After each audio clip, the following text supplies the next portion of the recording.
Dear students, आज के lecture में हम देखेंगे एंट्रोपी की change with respect to various factors like temperature, volume and pressure. तो इसमें सबसे पहले हम देखते हैं एंट्रोपी की चेंज टेम्परेचर के लिहाज से। तो यहाँ पर हमारे पास दो केसेस हैं। पहला ये कि टेम्परेचर चेंज हो और उसके साथ साथ एंट्रोपी किस तरह चेंज होगी, लेकिन इस प्रोसेस में वॉल्यूम कांस्टेंट रहे। तो वॉल्यूम को कांस्टेंट रखते हुए टेम्परेचर के लिहाज से एंट्रोपी किस तरह चेंज होगी, हमने ये स्टडी करना है। तो हम स्टार्ट करते हैं फर्स्ट लॉ ऑफ थर्मोडायनामिक्स से, और यहाँ से हम स्टार्ट लेकर हम एक ऐसी इक्वेशन एस्टेब्लिश करेंगे, मैथमेटिकल इक्वेशन, जिससे हमें टेम्परेचर के लिहाज से एंट्रोपी चेंज स्टडी करने में हेल्प मिलेगी। तो फर्स्ट लॉ ऑफ थर्मोडायनामिक्स के मुताबिक हमें पता है कि ये वाली इक्वेशन होती है, लेकिन अगर हम डी ई को इस साइड पे लिखें तो फिर D Q minus P D भी हो जाता है, लेकिन हमने इसको इस फॉर्म में लिखा है। तो ये भी फर्स्ट लॉ ऑफ थर्मोडायनामिक्स की एक इक्वेशन है।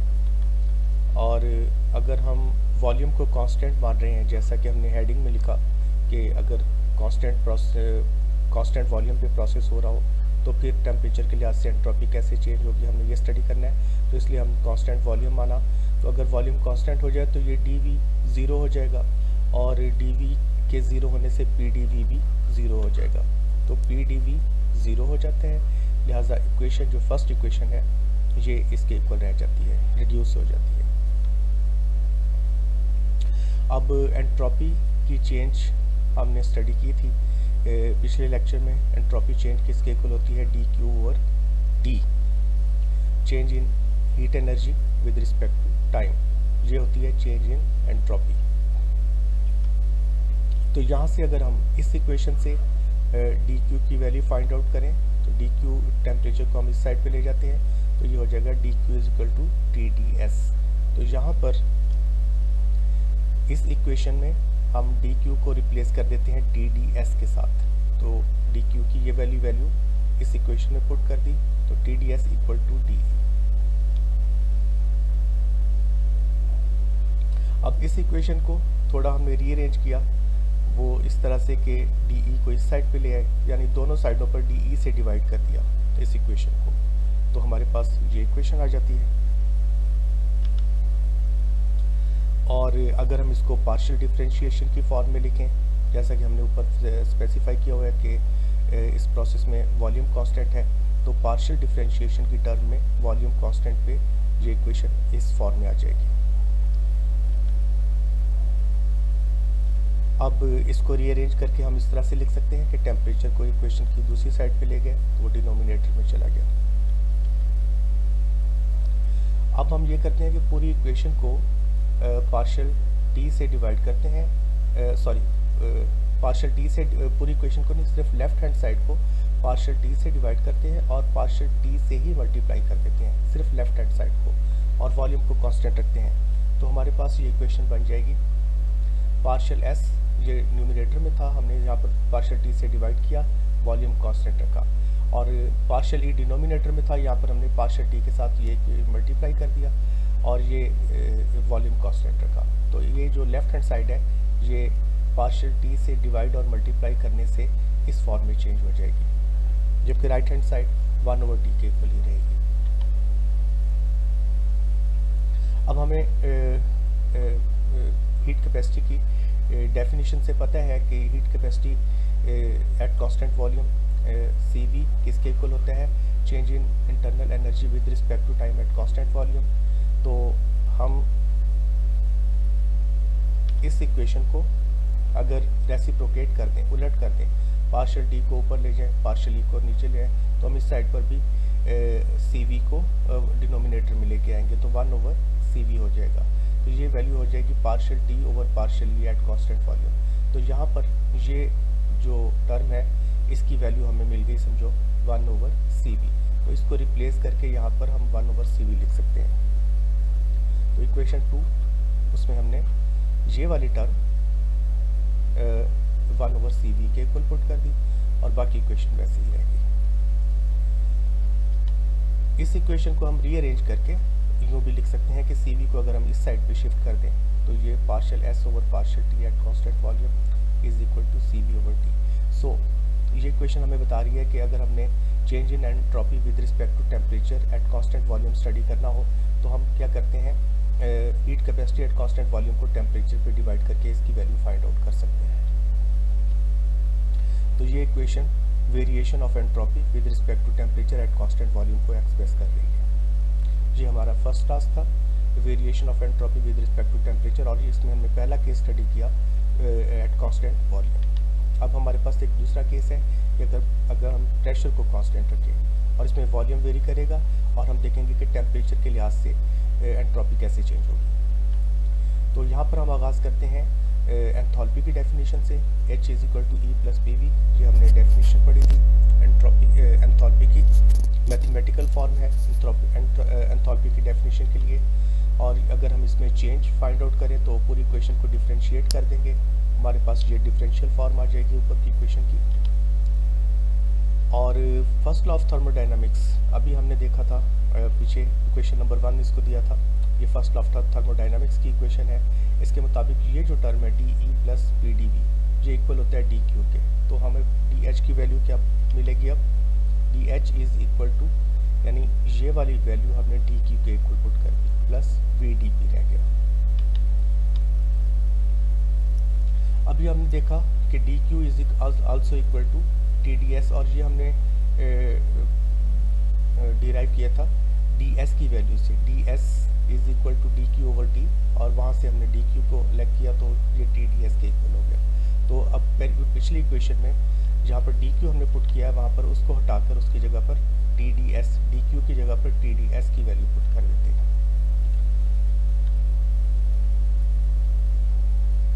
अब इस इक्वेशन में चूँकि प्रेशर कांस्टेंट है तो इसका मतलब है कि डी पी की वैल्यू 0 होगी और ये सारी की सारी टर्म 0 हो जाएगी। तो इस तरह D H equal to T D S बच जाएगा। या इसको रीअरेंज करके हम इस तरह से लिख सकते हैं D H over D S is equal to D, या फिर in term of partial differentiation, क्योंकि यहाँ पर कांस्टेंट प्रेशर है तो हम पार्शियल डिफरेंशिएशन की टर्म में इसको partial H over partial S at constant pressure equal to T लिख सकते हैं।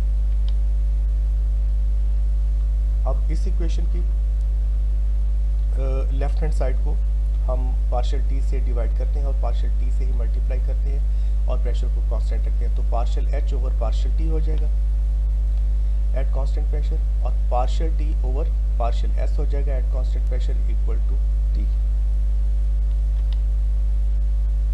अब Cp की डेफिनेशन से हमें पता है कि Cp इक्वल होता है change in enthalpy with respect to temperature at constant pressure. तो इसका मतलब है कि यहाँ पर ये वाली term partial H over partial T at constant pressure ये Cp के इक्वल होगा। तो इस इक्वेशन में हम इसको Cp लिख देते हैं, Cp into partial T over partial S, ये टर्म हमने Cp के इक्वल पुट कर दी, बाकी इक्वेशन वैसे ही रह गई। और इसको रीअरेंज करके यानी Cp को अगर इक्वेशन की दूसरी साइड पे शिफ्ट कर दें तो हमारे पास ये इक्वेशन हो जाती है। अब अगर हम इस इक्वेशन को रेसिप्रोकेट करें यानी डिनोमिनेटर की वैल्यूज को न्यूमरेटर में ले आए तो दोनों साइडों पर ऐसा हो जाएगा। तो partial S over partial T यानी change in entropy with respect to temperature at constant pressure equal होगी Cp ओवर Ct, ये Cp ओवर टी के इक्वल। तो इस तरह ये इक्वेशन हमें बता रही है कि change in entropy with respect to temperature at constant pressure किसके इक्वल होगी। तो हम heat capacity at constant volume को टेम्परेचर पे डिवाइड करके ये वैल्यू फाइंड आउट कर सकते हैं। So above equation expresses the variation of entropy with temperature at constant pressure। ये हमारे पास दूसरा केस था। तो दो केसेस से हमने समझे कि change in entropy with respect to temperature complete अपनी स्टडी कंप्लीट कर ली। अब दूसरे फैक्टर्स हैं जिसमें variation of entropy with respect to volume होगा और इसमें हम टेम्परेचर को कांस्टेंट रखेंगे। तो यहाँ पर हम फर्स्ट लॉ ऑफ थर्मोडायनामिक्स के आगाज़ करते हैं। फर्स्ट लॉ ऑफ थर्मोडायनामिक्स की इक्वेशन अभी हमने पहले भी लिखी, वही यहाँ पर रिपीट हो रही है और ये इक्वेशन भी हमने अभी डिराइव की थी।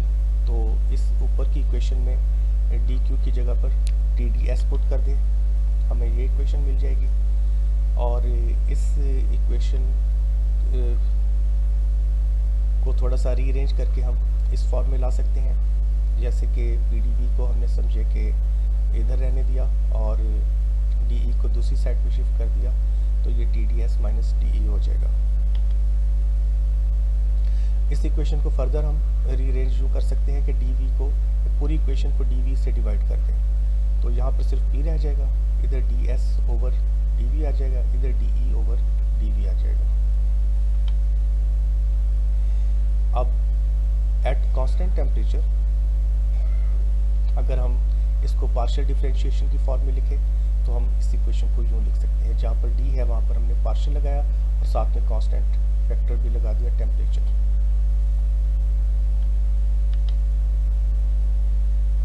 इस इक्वेशन को थर्मोडायनामिक इक्वेशन ऑफ स्टेट कहा जाता है।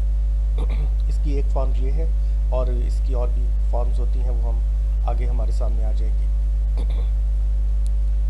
तो ये एक फॉर्म है थर्मोडायनामिक इक्वेशन ऑफ स्टेट की।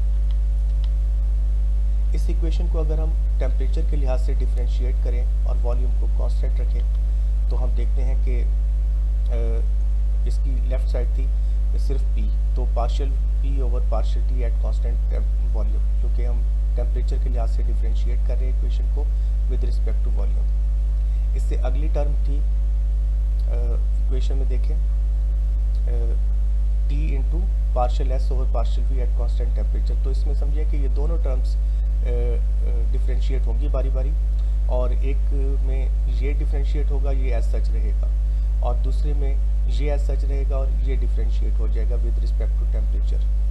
तो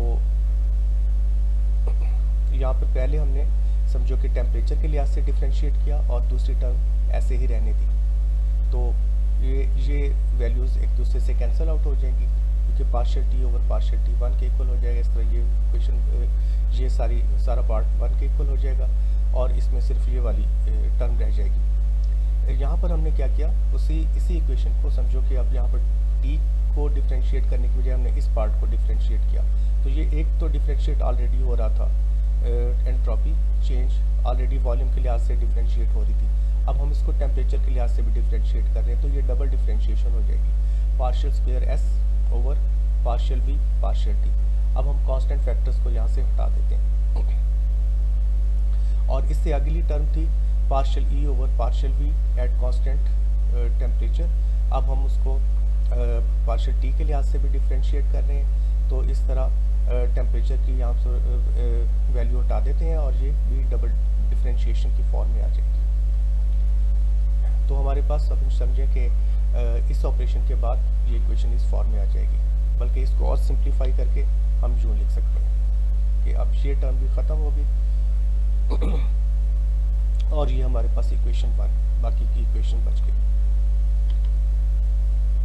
अब हमने अभी ये फाइंड आउट किया है इससे पहले कि partial S over partial T यानी change in entropy with respect to temperature at constant volume किसके इक्वल होता है, CV ओवर T के। तो इस इक्वेशन को अगर हम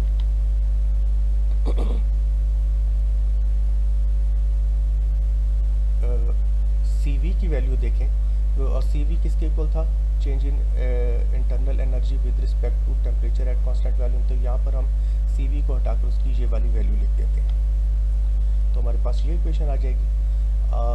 पार्शियल ये साइड वैसे की वैसे रहेगी, इस साइड पर 1 ओवर T रह गया और साथ में CV की value partial E over partial T eight constant volume, ये वाली वैल्यू आ गई। अब अगर हम इसको इसी तरह से डिफरेंशिएट करें, differentiate with respect to volume at constant temperature, differentiate with respect to volume, यानी यहाँ पर हमने वॉल्यूम के लिहाज से डिफरेंशिएट करना है, तो ये वॉल्यूम कांस्टेंट नहीं रहेगा। अब चूँकि वो डिफरेंशिएट हो रहा है, तो पहले ये डिफरेंशिएट हो रही थी टर्म टेम्परेचर के लिहाज से, अब वॉल्यूम के लिहाज से भी डिफरेंशिएट होगी, तो वॉल्यूम कांस्टेंट ख़त्म हो जाएगा और ये डबल डिफरेंशिएशन की फॉर्म में आ जाएगी, partial square S over partial T into partial V should be equal to, यहाँ पर हम इस टर्म को डिफरेंशिएट कर रहे हैं, तो यहाँ पर पहले ये इंटरनल एनर्जी डिफरेंशिएट हो रही थी टेम्परेचर के लिहाज से, अब हम वॉल्यूम के लिहाज से भी डिफरेंशिएट कर रहे हैं, तो वॉल्यूम कांस्टेंट नहीं रहेगा, वॉल्यूम को हटा देंगे यहाँ से और ये डबल डिफरेंशिएशन की फॉर्म में आ जाएगी। तो इक्वेशन ये बन जाएगी, partial square S over partial V partial T is equal to 1/t into partial square E over partial V partial T. तो समझे कि इस इक्वेशन 1 में ये वाली टर्म जो है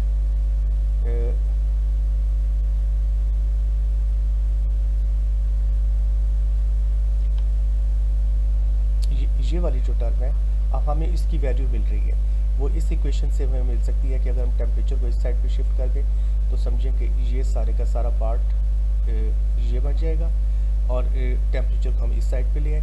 अब समझे कि ये पार्ट किसके इक्वल आ रहा है, partial square E over partial V partial T के। तो इसको हटा देते हैं, इस पूरे टर्म को हटा देते हैं और इसकी जगह पर ये वैल्यू पुट कर देते हैं।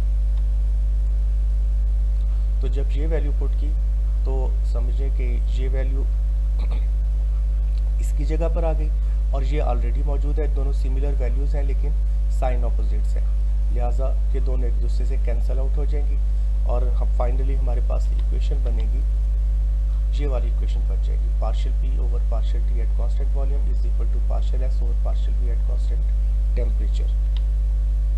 अब अगर हम आइडियल गैस इक्वेशन को देखें तो 1 मोल के लिए तो P V is equal to R T और यहाँ से हम प्रेशर की वॉल्यूम को अलहदा करें तो वॉल्यूम को दूसरी साइड पे जाके डिवाइड कर देंगे। इस इक्वेशन को टेम्परेचर के लिहाज से डिफरेंशिएट करें और वॉल्यूम कांस्टेंट रखें तो change in pressure with respect to change in temperature at constant volume will be equal to R over V, क्योंकि वॉल्यूम कांस्टेंट है लिहाजा ये कांस्टेंट और ये कांस्टेंट ये अलहदा हो जाएंगे और ये टर्म डिफरेंशिएट होगी with respect to temperature, partial T over partial T at constant volume. और यहाँ पर ये वैल्यूज़ कटने के बाद 1 के इक्वल हो जाएंगी तो हमें partial P over partial T at constant volume equal to R over V बच जाएगा। तो समझ लें कि ये जो वैल्यू है पार्शियल वी पार्शियल इक्वेशन 2 में partial P over partial T at constant volume, इसको हटाकर हम इसकी जगह पर आर ओवर वी लिख सकते हैं। तो अगर हम इसको इक्वेशन 2 में वैल्यू ये वाली पुट कर दें तो हमारे पास इक्वेशन 2 यानी ये टर्म तो वैसे की वैसे आ गई और इसकी जगह पे हमने आर ओवर वी लिख दिया। अब ये इक्वेशन रिप्रेजेंट कर रही है कि entropy change with respect to volume at constant temperature, उसकी वैल्यू क्या होगी, तो ये gas constant divided by volume.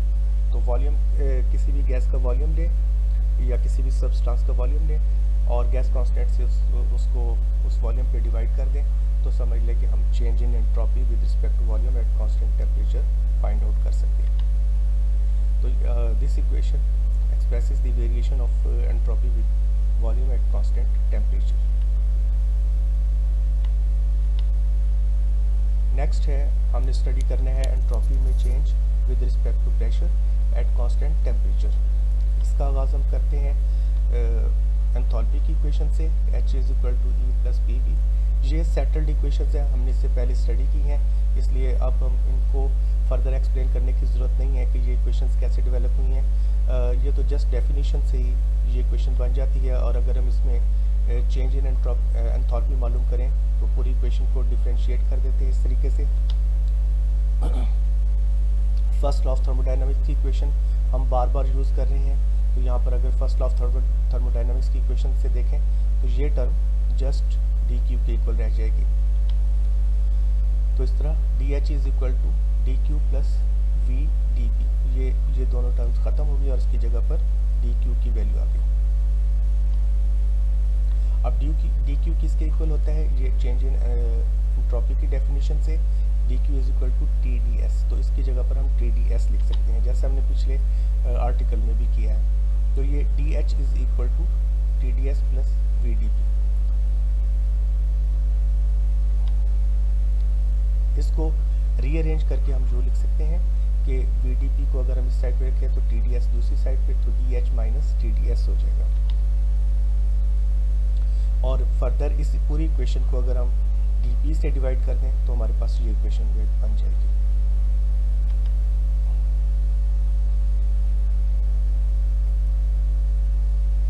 और अगर हम इसको पार्शियल डिफरेंशिएशन की फॉर्म में लिखें एट कांस्टेंट टेम्परेचर, तो जहाँ पर d लिखा हुआ है वहाँ पर हम पार्शियल के सिंबल दे देते हैं, साथ में हम कांस्टेंट फैक्टर भी लगा देते हैं। तो v is equal to d partial h over partial p at constant temperature minus T into partial S over partial P at constant temperature. ये इक्वेशन अब एक दफ़ा फिर एक नई फॉर्म में आ गई है और ये भी थर्मोडायनामिक इक्वेशन ऑफ स्टेट कहलाती है। अब अगर इस इक्वेशन को हम डिफरेंशिएट करें with respect to temperature at constant pressure तो हमें ये इक्वेशन मिल जाती है। ये डिफरेंशिएशन उसी तरीके से हुई है जिस तरीके से हमने पिछले आर्टिकल में डिफरेंशिएशन की थी। तो वॉल्यूम में के साथ चेन लगाई विद रिस्पेक्ट टू टेम्परेचर, क्योंकि टेम्परेचर के लिहाज से डिफरेंशिएट कर रहे और प्रेशर को कांस्टेंट रखा। तो यहाँ पर जो टर्म थी इसको हमने समझे डबल डिफरेंशिएशन कर दिया, partial square H over partial P into partial T minus पहले हमने इस टर्म को डिफरेंशिएट किया, टी को डिफरेंशिएट नहीं किया, तो ये T into partial square S over partial P into partial T, और उसके बाद हमने टी के लिहाज से इस टर्म को डिफरेंशिएट किया और इसको वैसे ही रहने दिया। तो ये partial over partial P at constant temperature वैसे ही रह गया और ये टर्म डिफरेंशिएट हो गई। ये टर्म डिफरेंशिएट होने के बाद ये कैंसल आउट हो जाती है, 1 के इक्वल आ जाती है वैल्यू, और इस तरह हमें इक्वेशन सिंप्लीफाई करने के बाद हमें ये इक्वेशन मिल जाती है। अब स्टूडेंट्स ये भी एक सेटल्ड इक्वेशन है कि हमने अभी जो टेम्परेचर के लिहाज से एंट्रोपी में चेंज को स्टडी किया था एट कांस्टेंट प्रेशर, तो हमें ये इक्वेशन मिली थी। तो इसका मतलब है कि अगर हम इस इक्वेशन में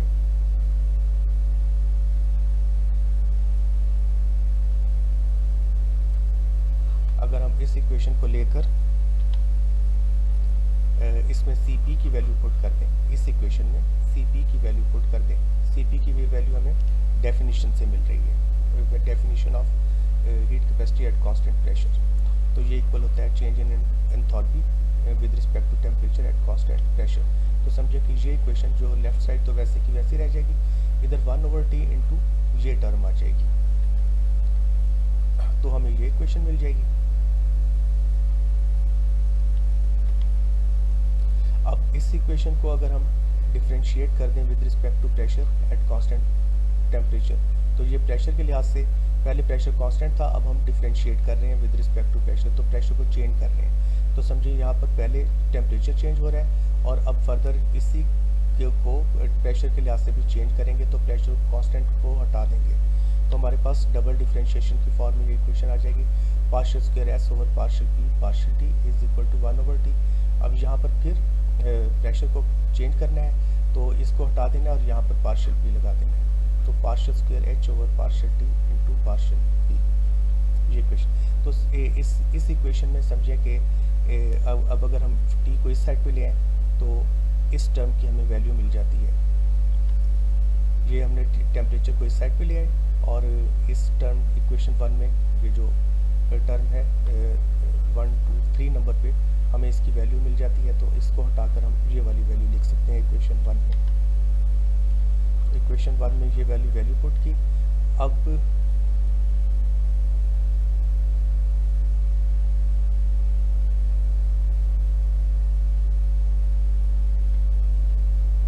स्टूडेंट्स देखें, यहाँ पर फिर एक दफ़ा सिमिलर टर्म्स अपीयर हो गई हैं, क्योंकि partial square H over partial P partial T पहले से मौजूद था और यहाँ पर माइनस साइन के साथ ये वाली वैल्यू आ गई है, partial square H over partial P partial T यहाँ पर आ गई, तो ये वैल्यूज़ एक दूसरे से कैंसिल आउट हो जाएंगी और इस तरह हमें partial P over partial T at constant pressure equal value मिलेगी minus partial S over partial P at constant temperature.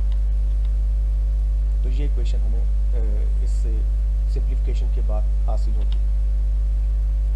अब अगर आइडियल गैस इक्वेशन 1 मोल के लिए देखें तो वो फिर एक दफ़ा हम लिख सकते हैं PV is equal to RT, लेकिन यहाँ पर अब हम वॉल्यूम की वैल्यू को अलहदा करते हैं, तो volume is equal to RT over P। इस इक्वेशन को टेम्परेचर के लिहाज से डिफरेंशिएट कर दिया जाए एट कांस्टेंट प्रेशर, तो हमें ये इक्वेशन मिलेगी, वॉल्यूम डिफरेंशिएट किया with respect to temperature at constant pressure, और यहाँ पर R और P, चूँकि R तो ऑलरेडी कांस्टेंट है और प्रेशर हम यहाँ पर कांस्टेंट कंसीडर कर रहे हैं, इम्पोज कर रहे हैं कंडीशन, तो इसलिए ये दोनों कांस्टेंट्स हो जाएंगे, तो टेम्परेचर के लिहाज से डिफरेंशिएट हो जाएगा partial T over partial T eight constant pressure.